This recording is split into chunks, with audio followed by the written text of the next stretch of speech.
नमस्कार, आप देख रहे हैं इंडिया न्यूज उत्तर प्रदेश उत्तराखंड। मैं हूं आपके साथ मेरी तो शुरुआत करेंगे उत्तराखंड में चार धाम यात्रा में उमड़ी भारी भीड़ के बीच जहां श्रद्धालुओं की मौत हो रही है, वहीं अभी तक करीब 70 पशुओं यानी खच्चरों की भी मौत हो चुकी है। केदारनाथ यात्रा मार्ग पर यात्रियों की सुविधा के लिए संचालित घोड़े खच्चरों की मौत पर पूर्व केंद्रीय मंत्री मेनका गांधी ने चिंता जताई है। उन्होंने पर्यटन मंत्री सतपाल महाराज को फोन कर इस संबंध में सरकार से हस्तक्षेप करने का आग्रह किया, जिसके बाद अब शासन भी अलर्ट हो गया है। पर्यटन मंत्री महाराज और पशुपालन मंत्री सौरभ बहुगुणा ने इसका संज्ञान लिया है। बहुगुणा के अनुसार केदारनाथ यात्रा में अब प्रतिदिन 50% घोड़े खच्चरों का संचालन किया जाएगा। साथ ही निर्देश भी दिए गए हैं कि यदि कोई घोड़ा खच्चर संचालक नियमों की अनदेखी करता है तो उसके विरुद्ध प्राथमिकी दर्ज कराई जाएगी। यही नहीं, संचालक की लापरवाही से किसी घोड़े खच्चर की मृत्यु होती है तो उसकी बीमा राशि भी रोकी जाएगी। पूर्व मंत्री मेनका गांधी की ओर से चिंता जताए जाने के बाद पर्यटन मंत्री ने सतपाल महाराज ने तत्काल पशुपालन मंत्री सौरभ बहुगुणा से वार्ता की। उन्होंने केदारनाथ यात्रा मार्ग पर घोड़े खच्चरों की संख्या नियंत्रित करने के मद्देनजर हस्तक्षेप करने पर जोर दिया।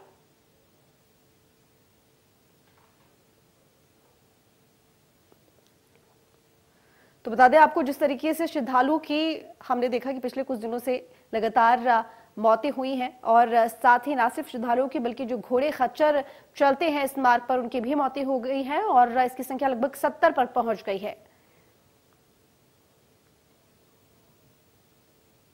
तो इस पर बीवीआरसी पुरुषोत्तम सचिव पशुपालन का क्या कुछ है कहना, आइए आपको सुनाते हैं। इसकी समीक्षा करी गई थी और उस समय यह निर्णय हो गया था कि अभी पशुपालन विभाग उसमें देख ले, क्योंकि मुख्यतः जो अवगत कराया गया था कि चूंकि वहाँ पर इस सीज़न में लोगों एक तो डिहाइड्रेशन बहुत होता है खच्चरों का, और डिहाइड्रेशन होने के बाद वो पानी वो पीते नहीं है या बहुत ठंडा पानी पीते हैं। सेकेंडली उसके बाद वो केवल भूसा खाते हैं, क्योंकि आज की डेट में उनको प्लेन्स में जब रहते हैं तो वो हरा घास भी खा लेते हैं, यहाँ पर केवल उनको भूसा मिलता है। तो उससे एक ऐसी कंडीशन बनती है कि उनके पेट में जो है वो अतिरिक्त मात्रा में गैस होती है और उससे गैस्पिंग की वजह से जो है उनकी मृत्यु की खबरें आई हुई थी।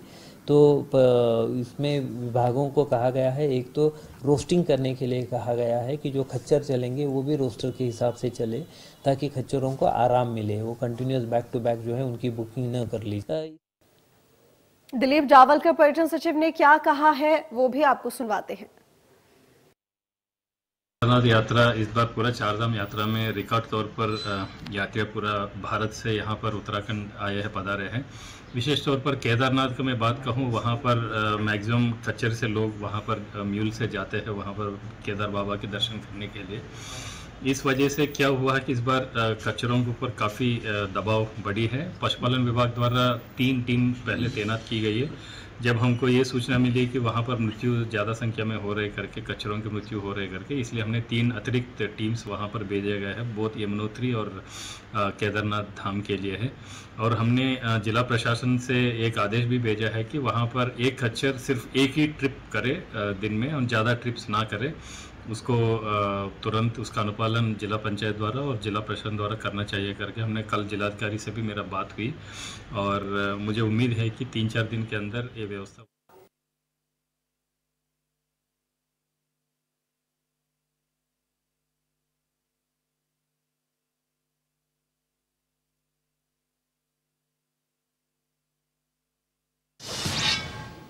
तो चलिए चर्चा की शुरुआत करेंगे। तमाम मेहमान हमारे साथ जुड़े हुए हैं। विनय गोयल प्रदेश प्रवक्ता है भाजपा के, हमारे साथ जुड़े हुए हैं। स्वागत है आपका विनय जी इंडिया न्यूज उत्तर प्रदेश उत्तराखंड पर।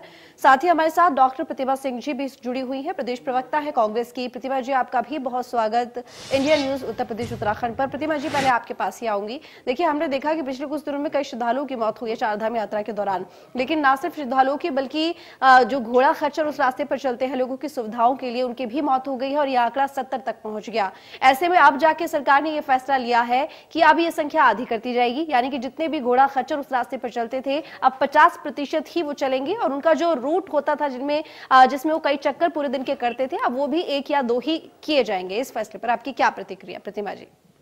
देखिए, मुझे लगता है कि सरकार कभी भी जब से सत्ता में बैठे हैं दोबारा ये लोग, या पिछली अगर मैं इनके कार्यकाल की बात करूं, तो कांग्रेस पार्टी हमेशा ये बात कहती आ रही है शुरू से कि सरकार चार धाम यात्रा को सुचारू रूप से संचालित करने के प्रति गंभीर नहीं थी। यही वजह रही कि आपके पास कोई रोड मैप नहीं था, कोई गाइडलाइंस नहीं थी, चाहे वो मनुष्यों के लिए हो, चाहे वो बेजुबान जानवरों के लिए। देखिए, ये भारतीय जनता पार्टी की सरकार है। ये वो लोग हैं जिन्हें आम जनमानस के हमसे और आपसे कोई सरोकार नहीं है। हम और आप, मुझे लगता है आम जनमानस भारतीय जनता पार्टी के लिए सिर्फ और सिर्फ एक आंकड़ा है, एक वोट बैंक है, इसके अलावा कुछ नहीं है। तो जिस पार्टी को एक जीवित व्यक्ति से कोई सरोकार नहीं, जिसके पास जुबान है, जो अपनी जुबान से आपके किए गए कृत्यों के खिलाफ बोल सकता है, तो फिर बेजुबान जानवरों से तो इनका दूर दूर तक की कोई लगाव नहीं होगा, क्योंकि उनके पास तो इन्हें देने के लिए भी कुछ नहीं है। तो मुझे लगता है कि जिस तरीके की अव्यवस्थाएं चार धाम यात्रा में फैली हुई है, ये दर्शा रहा है कि सरकार जो है चार धाम यात्रा के प्रति गंभीर नहीं है।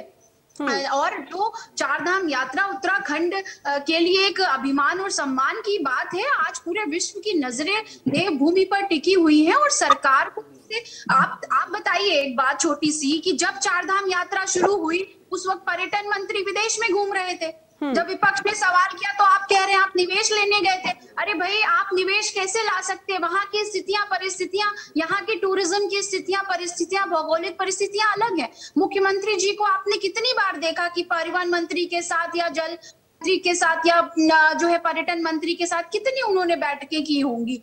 अव्यवस्थाएं फैली हुई हैं और भारतीय जनता पार्टी की खुद की विधायिका ने ये बात स्वीकार की है कि आज चार धाम यात्रा उन्हीं सुख सुविधाओं पे चलाई जा रही है जो पिछले 10 सालों से मौजूद है। ये अपने आप में दर्शाता है कि भारतीय जनता पार्टी ने पिछले कार्यकाल में या इस कार्यकाल में जो अभी इनका शुरू हुआ है, इसमें कोई भी कार्य चार धाम यात्रा को संचालित करने के लिए नहीं किया। इन्हें देखिए, हाईकोर्ट ने इन्हें पहले ही लताड़ने का कार्य किया था कि चार धाम यात्रा को भी आप कुंभ ना बना दें, और यही हुआ। देखिए, आप श्रद्धालु देवभूमि में आ रहा है, आप देवभूमि की साख को गिरा रहे हैं। अगर श्रद्धालु की मृत्यु हो रही है, और खुद मेनका गांधी जी ने कल घोड़े और खच्चरों की मृत्यु पर जो है सतपाल महाराज जी से स्पष्टीकरण मांगा है। मुझे लगता है ये वो लोग हैं जो मनुष्यों का भी सम्मान नहीं करते और बेजुबानों का भी सम्मान नहीं करते, क्योंकि गणेश जोशी जी का जो मुद्दा है वो सबके समक्ष है। तो इन्हें मुझे मतलब जनता ने भ्रमित होकर के तुष्टीकरण और ध्रुवीकरण के वजह से भारतीय जनता पार्टी को चुन तो लिया, लेकिन आज वो भी समझ गई होगी कि हमने दोबारा इन्हें सत्ता में बिठा करके बहुत बड़ी गलती कर दी। ठीक है, चलिए पूजा बहुखंडी जी भी हमारे साथ जुड़ी हुई हैं, पशु प्रेमी है। ये आपका स्वागत है पूजा जी इंडिया न्यूज उत्तर प्रदेश उत्तराखंड पर। पूजा जी, देखिए ये पूरा मामला है चारधाम यात्रा का, जिसके रास्ते में हमने देखा है कि घोड़ा खच्चर मौजूद होते हैं लोगों की सहूलियत के लिए। लेकिन सबसे बड़ी बात यह कि जिससे पिछले कुछ दिनों में कई श्रद्धालुओं की मौतें हुई हैं, मौसम की वजह से कह लीजिए। लेकिन ऐसे में ये भी देखा गया कि जो वहां पर घोड़े खच्चर थे उनकी भी मौत हो गई और ये आंकड़ा 70 तक पहुंच गया है। हालांकि अब सरकार ने ये फैसला लिया है कि ये जो संख्या है घोड़ा खच्चर की जो वहां पर मौजूद होते हैं वो आधी कर दी जाएगी, यानी कि 50% ही। इसके साथ ही वो जितने चक्कर लगाते हैं एक दिन में वो भी बहुत कम कर दिए जाएंगे। कोशिश की जाएगी कि घोड़ा खच्चर एक दिन में 1 या 2 ही चक्कर लगाए। पूजा जी, क्या कहेंगे आप इस पर?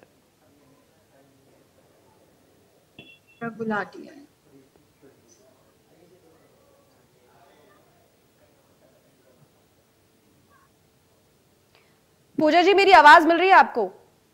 प्रिया गुलाटी है। कोई कंफ्यूजन है मैम आपको? हाँ जी, आई थिंक कोई कंफ्यूजन है पर्सनालिटी में आपको कि मैं पूजा बहुखंडी हूँ, ऐसा कुछ? अच्छा ठीक है, माफ कीजिएगा, शायद यहाँ पर कुछ करेक्शन करना पड़ेगा। हाँ जी, बताइए आप। जी, मैं पहले बताऊं कि मेरा नाम प्रिया गुलाटी है और मैं तेजस्विनी बिजनेस एसोसिएशन चलाती हूँ। ठीक है, माफ कीजिएगा। ठीक है प्रिया जी, मुझे लगता है आपको कंफ्यूजन रहा कि पूजा बहुखंडी जी को आपने इनवाइट किया है। नहीं, मिस्टेक हो गया यहाँ पर। मैं बोलूंगी टीम से कि आपका नाम बिल्कुल करेक्ट कर दीजिए। बताइए। आप अपना सवाल दोबारा से रिपीट जी, करेंगे? मेरा जो सवाल है वो ये है कि देखिए, चार धाम यात्रा के दौरान कई ऐसे घोड़े खच्चर होते हैं जो लोगों की सहूलियत के लिए होते हैं, लेकिन कई घोड़े खच्चरों की मौत हो गई, यानी कि लगभग 70 तक ये आंकड़ा पहुंच गया। लेकिन ऐसे में सरकार ने अभी ये फैसला लिया है कि जो यहाँ पर घोड़े खच्चर चलते हैं इस रूट पर, इस मार्ग पर, चार धाम यात्रा में, उनकी संख्या कम की जाए, इसके साथ ही उनके जो चक्कर लगते हैं दिन में वो भी बहुत कम किए जाए। जी, देखिए, ये सब चीजें यात्रा शुरू होने से पहले डिसाइड होती हैं कि यात्रा को सुचारू रूप से चलाने के लिए आपको किन किन व्यवस्थाओं का होना जरूरी है, क्या क्या व्यवस्थाएं की जानी चाहिए। लेकिन पिछले कई दिनों से हम देख रहे हैं सरकार, हमारी गवर्नमेंट जो है वो उत्साहित तो बहुत थी कि इस बार की यात्रा सीजन बहुत अच्छा होने वाला है। कोविड के बाद ये शायद पहला यात्रा सीजन होगी, इस बार सबको बहुत प्रॉफिट होगा, इन गवर्नमेंट को भी और एज वेल एज वहाँ पे जो वहाँ रहने वाले लोग हैं उनको भी। लेकिन व्यवस्थाएं हम देख रहे हैं कि वहां पे जीरो है, ठप पड़ी हैं बिल्कुल। अगर आप रोज रोज के अखबार उठा के देख लेंगे पिछले एक हफ्ते के भी, तो पूरे पूरे पन्ने भरे पड़े हैं जो बता रहे हैं कि किस तरह की अव्यवस्थाएं वहां पर हो रही हैं। लोग तो वहां पे घोड़े खच्चर के लोग भी रोज मर रहे हैं, कितने कितने हार्ट अटैक से मर रहे हैं और भी बीमारियों से मर रहे हैं। वहां पे कोई भी व्यवस्थाएं किसी भी चीज की नहीं है। घोड़े खच्चरों के बारे में तो आप क्या सोचोगे जब आप इंसानों के बारे में भी नहीं सोच रहे हो कि वहां पे क्या क्या फैसिलिटीज दी जानी चाहिए। ठीक है विनय जी, मैं अब आपके पास आऊंगी। देखिए, आपने प्रतिमा जी की बात भी सुनी और आपने प्रिया जी की भी बात सुनी। उनका यही कहना है कि आप जब यहाँ पर जीते जागते लोगों को देखकर संवेदन, अगर बात करें यहाँ पर कि संवेदनाएं आपके अंदर नहीं जगी हैं, तो ये तो जानवरों की बात है। जब चारधाम यात्रा शुरू हुई थी तो उससे पहले आपने इस तरह की जो गाइडलाइंस है क्यों नहीं रखी? किस बात का इंतजार आप कर रहे थे? विनय जी, देखिए, मुझे लगता है कि किसी भी विषय पर आलोचना करना विपक्ष का अधिकार है और ये बहुत आसान काम है, सबसे आसान काम। चलिए सीधा रुख करेंगे अब चर्चा की तरफ। तो विनय गोयल जी, क्योंकि आपका पक्ष रखने की अब बारी है, बताइए कि जिस तरीके से प्रतिमा जी ने आरोप लगाया और साथ ही प्रिया जी ने कहा है, उसको लेकर जवाब दीजिए।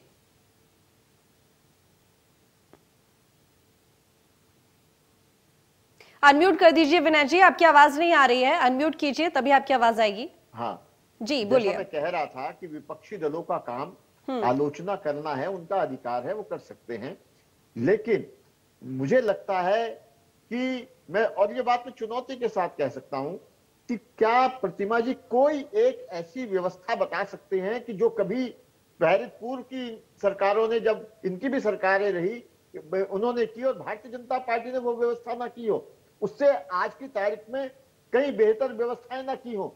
लेकिन चूंकि इस समय जो हमारी यात्रा है वो कोविड के 2 साल बाद हो रही है, 2 साल तक कोविड के कारण से यात्रा रुकी रही और इसलिए बहुत बड़ी संख्या में, रिकॉर्ड तोड़ संख्या में तीर्थयात्री आ रहे हैं। और मैं एक बात और कहना चाहता हूं कि हो सकता है कि मेरे को पैनलिस्ट शायद उनको इस बात के बारे में जानकारी है कि नहीं है, या वो उससे सहमत हैं कि नहीं है, लेकिन पोस्ट कोविड सिंड्रोम नाम की एक चीज है। पोस्ट कोविड के बाद जो हमारे अनेकों जो दर्शनार्थी हैं, जो तीर्थयात्री हैं, जो कोविड से गुजरे हैं, जिनकी तबीयत उन्होंने समझा कि वो स्वस्थ हो चुके हैं, लेकिन कोविड के कारण से सामान्य जो ठीक हुए लोगों में भी कितने अंदर भीतर कमी रह गई है, ये कोई तरीका नहीं है इसको पता लगाने का कि किस प्रकार से हम उसके बारे में जान सकते हैं, चाहे तो किसी वैज्ञानिक के द्वारा या किसी अपने विशेषज्ञ चिकित्सक से पोस्ट कोविड सिंड्रोम के बारे में जानकारी ले सकते हैं। अधिकांश जो भी दुर्घटनाएं हुई हैं वो सब हार्ट अटैक की घटना के कारण से हुई है और उसमें केवल और केवल हाई एल्टीट्यूड पर इस प्रकार की जो ऑक्सीजन की कमी हो जाती है या उसके कारण। विनय जी, लेकिन देखिए ये तो लोगों की बात है ना, हम यहाँ पर अगर घोड़े खच्चरों की बात करें उनको लेकर तो आपको उसी तरीके से गाइडलाइंस जारी करनी चाहिए थी, व्यवस्थाएं रखनी चाहिए थी। और जाहिर बात है कि 2 साल बाद लोग पहुंचेंगे तो ज्यादा संख्या में पहुंचते, इस बात का अंदाजा तो सरकार को भी होगा, प्रशासन को भी होगा ना विनय जी? नहीं, बिल्कुल सबको है, सब लोग उसका तो फिर व्यवस्थाएं आखिर इस तरह से क्यों? घोड़े खच्चरों का विषय जो अभी सामने आया है उसके लिए भी व्यवस्थाएं बनाई गई हैं और मैं ये कहना चाहता हूं कि पहले जो व्यवस्थाएं कभी नहीं रही उससे बेहतर व्यवस्थाएं इस बार हमने करने का प्रयास किया है और इसीलिए अब घोड़े खच्चरों का भी रोस्टर बना दिया नहीं गया। विनय जी, शायद ये भी जो संज्ञान में मामला लाया गया है, अगर शायद मेनका जी इस पर जवाब नहीं मांगती तो अभी तक सरकार तो सोती रहती, कदम ना उठाती इसकी तरफ। नहीं, ऐसा कहना मुझे लगता है जाती होगी। निश्चित रूप से जो भी, चाहे वो पशु हो, पक्षी हो, मानव हो, कोई भी हो, हर एक की जान कीमती है। सबकी जान की सलामती करना सरकारों का फर्ज है और वो अपने इस दायित्व को निभाती है। और निश्चित रूप से जैसे ही ये समाचार आए तो सरकारों ने उसकी भी चिंता की है, ठीक है, और उसके ऊपर निर्णय भी लिया। प्रतिभा जी बोलिए। देखिए, मुझे लगता है कि विपक्ष का काम आलोचना करना नहीं होता है। विपक्ष का काम होता है सरकार को आईना दिखाना, और हम सरकार को उनके हर जन विरोधी जो कार्य है उसमें आईना दिखाने का कार्य करते हैं। अब आप उसमें ऑफेंड हो जाते हैं क्योंकि आपको लगता है कि आप कुछ भी करते रहेंगे, विपक्ष कुछ करेगा नहीं। देखिए, अभी इन्होंने कहा कि पोस्ट कोविड सिंड्रोम या पोस्ट कोविड इफेक्ट की वजह से लोगों की मृत्यु हो रही है। ये कतिपय सही नहीं है, ये सत्य नहीं है। वजह ये है कि एक तरफ स्वास्थ्य मंत्री जी दावा करते हैं कि हर 2 किलोमीटर पे एक एम्बुलेंस हमने रखी है। स्वास्थ्य मंत्री जी कहते हैं ऑक्सीजन की भी उचित व्यवस्था है। कई लोग ऐसे हैं जो ऑक्सीजन की कमी से मृत्यु को प्राप्त हो गए। कई लोग ऐसे हैं जिनके सीने में जब दर्द उठा, किसी कार्डियक अरेस्ट का जो पहला सिम्टम था, उसके बाद वो एम्बुलेंस और डॉक्टर ढूंढते रहे, उन्हें नहीं मिले। और रही बात घोड़े और खच्चरों की, आप कह रहे हैं कि जो पहले की सरकारें थी उन्होंने क्या किया, तो आप अगर आंकड़े उठा करके देख लीजिए, मैं नेशनल टेलीविजन पे बोल रही हूँ कि हमारी सरकार के वक्त अगर 4 धाम यात्रा के दौरान इस तरीके की जो है अव्यवस्थाएं फैली रही हो तो हम आपकी अव्यवस्थाओं पे कोई सवाल नहीं उठाएंगे। अगर मृत्यु का आंकड़ा आप बता दें मुझे, चाहे वो बेजुबान पशु हो चाहे वो मनुष्य हो, तो भी हम आपकी अव्यवस्थाओं पे सवाल नहीं उठाएंगे। बट सच ये है कि सत्ता पाना और सत्ता चलाना दो अलग चीजें हैं। भारतीय जनता पार्टी को सत्ता पाने के लिए साम दाम दंड भेद तो अपना लेते हैं, लेकिन आपको सत्ता चलानी नहीं आती। कितने अधिकारी वहां पे मौजूद हैं जो घोड़े और खच्चरों का जो एक वक्त है वो निर्धारित कर सके? कितने अधिकारी वहां मौजूद हैं और कितनी गाइडलाइंस दी गई है कि आप घोड़े और खच्चरों को अगर 3 घंटे वो चलेंगे उसके बाद आप कम से कम आधे घंटे का रेस्ट देंगे? कहाँ ऐसी गाइडलाइन है? कहाँ उनके पानी की व्यवस्था की गई है?